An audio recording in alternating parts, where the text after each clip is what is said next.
Parliament ఎన్నికల నేపథ్యం లోపల ఇప్పుడు రైతుల చుట్టూ రాజకీయం నడుస్తున్నదని చెప్పుకోవచ్చు. ముఖ్యంగా ఇప్పటికే బీఆర్ఎస్ అధినేత పొలంబాట పట్టగా రేపంచలి బీజేపీ ఆధ్వర్యం లోపల కూడా రైతులకు మద్దతుగా దీక్ష చేస్తున్నారు. ప్రస్తుతం నాకు అందుబాటు లోపల బీజేపీ సంజయ్ గారు ఉన్నారు. సార్ చెప్పండి, అంటే రైతుల కోసం మీరు రేపంచలి దీక్షలు చేపడుతున్నారు కదా, ఎట్లా?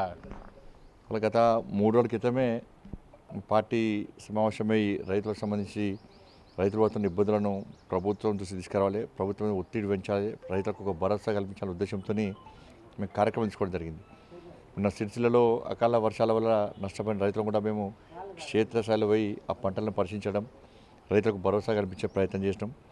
రాష్ట్ర ప్రభుత్వం ఒత్తిడి తీసుకొచ్చే ప్రయత్నం చేసినాం. కానీ స్పందించిన రాష్ట్ర ప్రభుత్వం 10,000 రూపాయలు నష్టపరిహారం ఇస్తాను, 20 రూపాయలు అడిగినాం, 10,000 రూపాయలు ఇస్తున్నారు, 20,000 ఇవ్వకుండా. అయినప్పుడు కూడా అవి ఇచ్చే పరిస్థితి లేదు.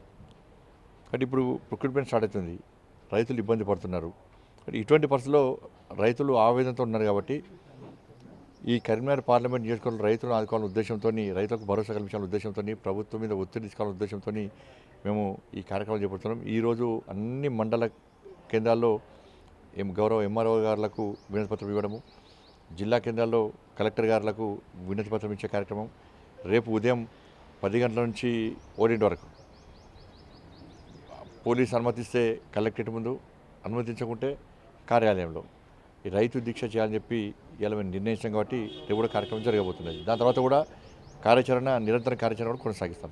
గత సంవత్సరము అకాల వర్షంతో నష్టపోయినటువంటి రైతులను ఆదుకోవాలని చెప్పి ముఖ్యమంత్రి స్వయంగా ఇక్కడికి వచ్చి, అంటే గత ముఖ్యమంత్రి ఇక్కడికి స్వయంగా వచ్చి పంటలను పరిశీలన చేశారు.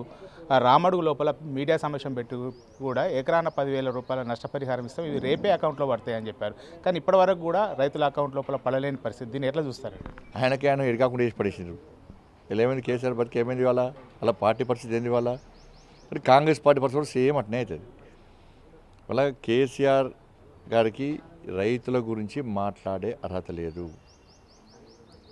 ఆయన వ్యవహార శైలి వల్లనే, ఆయన నిర్లక్ష్యం వల్లనే, ఆయన మొండి వైఖరి వల్లనే ఇవాళ తెలంగాణ రైతుల పరిస్థితి అధోగతి పాలైపోయింది. సేమ్ అదే పందాను కాంగ్రెస్ పార్టీ కొనసాగిస్తున్నది. కేసీఆర్ గారు ఏం చేశారు? వాళ్ళ సిరిసిల్లలో ఎన్ని ఇప్పటికీ అకాల వర్షాలు నష్టపోయి నేను మేము డిమాండ్ చేసినాక ఆయన సిరిసిల్లకు వస్తున్నాడు. నీ కొడుకు సొంత కానీ కొడుకు నియోజకవర్గమే కదా, ఎందుకు రాలేకపోయినావు? అప్పుడు ఫామ్ హౌస్లో వంటివి, ఇప్పుడు ఫామ్ హౌస్లో వంటివి. ఇవాళ మన తూతూ మంత్రంగా వచ్చి మళ్ళీ రైతు కన్నీరు కాస్తుంది. ఇవాళ ఫస్ట్ కరీంనగర్ పార్లమెంట్ నియోజకవర్గంలోని రైతాంగానికి కేసీఆర్ గారు క్షమాపణ చెప్పి రావాలి.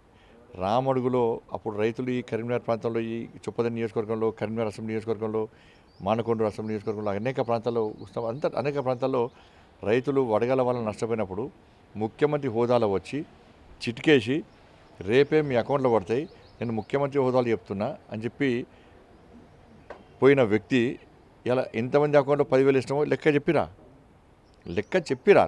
లెక్క చెప్పేస్తే ప్రజలు నమ్ముతారు. నేను ఇలా ముసలి కన్నీరు గారిస్తే ఓట్ల కోసం చేస్తే ప్రజలు నమ్మరు.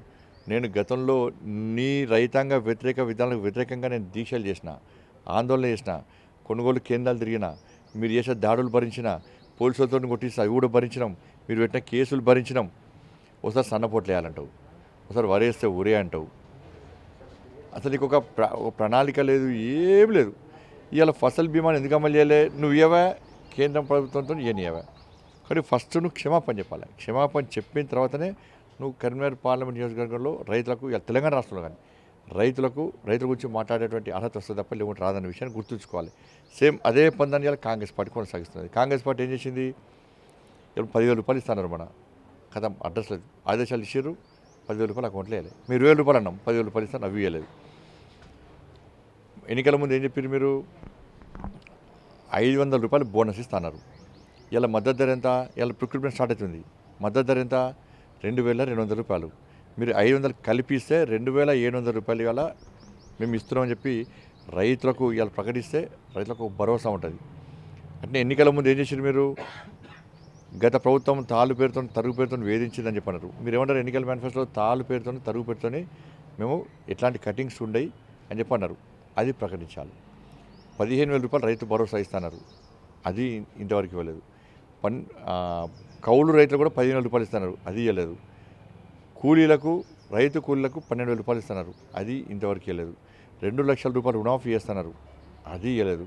పంటల బీమా పథకాన్ని అమలు చేస్తున్నారు, ఇంతవరకు స్పష్టమైన ప్రకటన లేదు. కాబట్టి ఇటువంటి పరిస్థితుల్లో వాళ్ళ రైతులు ఇబ్బంది పడుతున్నారు. నీళ్లు లేక ఇబ్బంది పడుతున్నారు, కరెంటు లేక ఇబ్బంది పడుతున్నారు. వీళ్ళు కొనుగోలు స్టార్ట్ అయినాక మీరు ఇచ్చిన హామీలు నెరవేరని చెప్పి టెన్షన్తో రైతులు బతికే పరిస్థితి. కాబట్టి దీనికి నిరసనగానే ఈరోజు ప్రభుత్వం మీద ఒత్తిడి తీసుకోవడానికి, రైతులకు భరోసా కల్పించడానికి గతంలో మాదిరిగానే భారతీయ జనతా పార్టీ ఈరోజు ఈ దీక్షలు చేపట్టబోతున్నది. ఇది మొత్తానికి ఏదైతే మాజీ ముఖ్యమంత్రి ఖచ్చితంగా రైతులకు క్షమాపణ చెప్పిన తర్వాతనే కరీంనగర్ లోపల అడుగుపెట్టి ఇటు రైతులకు దీక్ష చేయాలని చెప్పి ఎప్పుడు కూడా నిరంతరము రైతుల కోసం పోరాడుతున్నటువంటి పార్టీ బీజేపీ పార్టీ రేపు ఖచ్చితంగా ఇటు నిరసన దీక్షలు చేపడతాం, ప్రభుత్వం అనుమతించినా అనుమతించకపోయినా కానీ నిరసన దీక్షలు వేధిస్తాం, నిరసన దీక్షలు చేపడతామని చెప్పి అయితే బండి సంజయ్ చెప్తున్నటువంటి పరిస్థితి కనబడుతుంది. కెమెరా పర్సన్ అంజితో శ్రీనివాస్, బిగ్ టీవీ, కరీంనగర్ నుండి.